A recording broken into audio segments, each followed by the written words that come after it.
Nelson Mandela, la force de la patience. Imagine passer 27 années de ta vie derrière les barreaux. 27 ans à attendre, à espérer, à croire qu'un jour tu seras libre.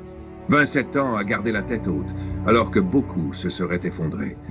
C'est l'histoire de Nelson Mandela. Un homme qui a transformé la souffrance en sagesse et la patience en une arme plus puissante que la haine. Jeunesse et premiers combats. Nelson Mandela naît en 1918 dans un petit village d'Afrique du Sud.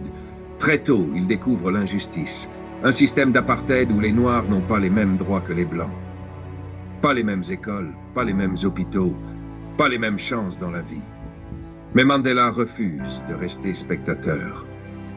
Dans les années 1940, il rejoint le Congrès national africain et devient l'un des visages de la lutte contre l'apartheid. Il croit d'abord en la lutte pacifique, aux manifestations, aux discours. Mais face à la violence de l'État, il comprend que la liberté ne s'obtient jamais sans sacrifice. En 1962, il est arrêté, jugé et condamné à la prison à perpétuité. Pour ses ennemis, l'histoire de Mandela devait s'arrêter là. Mais en réalité, ce n'était que le début. Déjà 27 ans de prison, la patience à l'épreuve. Imagine-toi enfermé sur l'île de Robben Island, une cellule de quelques mètres carrés, des travaux forcés dans une carrière de chaux et des gardiens qui veulent briser ton esprit chaque jour. Mandela aurait pu céder à la colère. Il aurait pu se laisser consumer par la haine. Mais il choisit une autre voie, la patience. Chaque jour, il lit, il écrit, il étudie. Chaque jour, il garde son esprit en éveil. Chaque jour, il se dit que le temps finira par tourner en sa faveur. Pendant 27 ans, il refuse d'abandonner son rêve, une Afrique du Sud libre, sans apartheid. Et quand il sort de prison en 1990, il n'est pas un homme brisé. Il est un leader encore plus fort, plus sage, plus patient. La libération et le pardon. Lorsque Mandela retrouve la liberté, beaucoup attendent de lui qu'il prenne sa revanche, qu'il rende la haine pour la haine. Mais Mandela surprend le monde entier. Il tend la main à ses anciens ennemis. Il parle de réconciliation plutôt que de vengeance. Il comprend que la vraie victoire n'est pas d'écraser l'autre, mais de construire un avenir ensemble. En 1994, il devient le premier président noir de l'Afrique du Sud. Et son premier geste est symbolique. Il fait entrer dans son gouvernement ceux qu'il avait combattus hier. Il prouve que la patience peut transformer un conflit en paix durable. Les leçons de Mandela. L'histoire de Nelson Mandela est une leçon universelle. 3 leçons que chacun de nous peut appliquer. Première leçon. La patience n'est pas de l'attente, c'est de l'action silencieuse. Mandela n'a pas attendu passivement.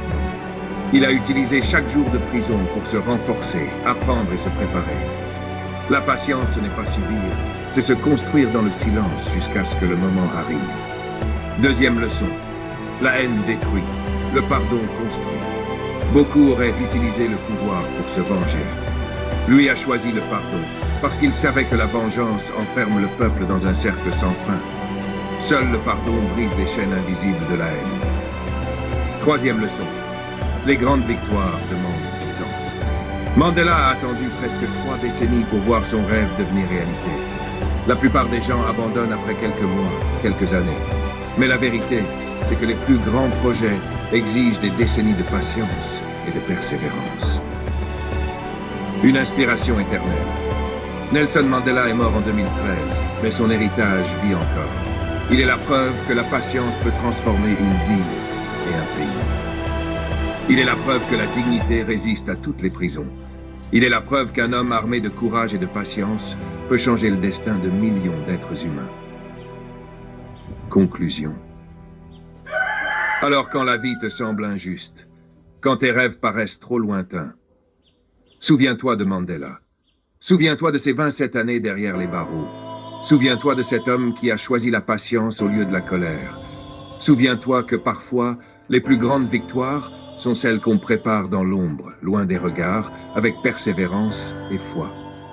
Mandela disait « Cela semble toujours impossible, jusqu'à ce qu'on le fasse. » Alors, ne perds jamais patience, ne perds jamais courage. Ton temps viendra. Et si cette histoire t'a inspiré, abonne-toi pour d'autres récits qui te rappellent que la force d'un homme n'est pas dans ce qu'il gagne rapidement, mais dans ce qu'il construit avec patience, longueur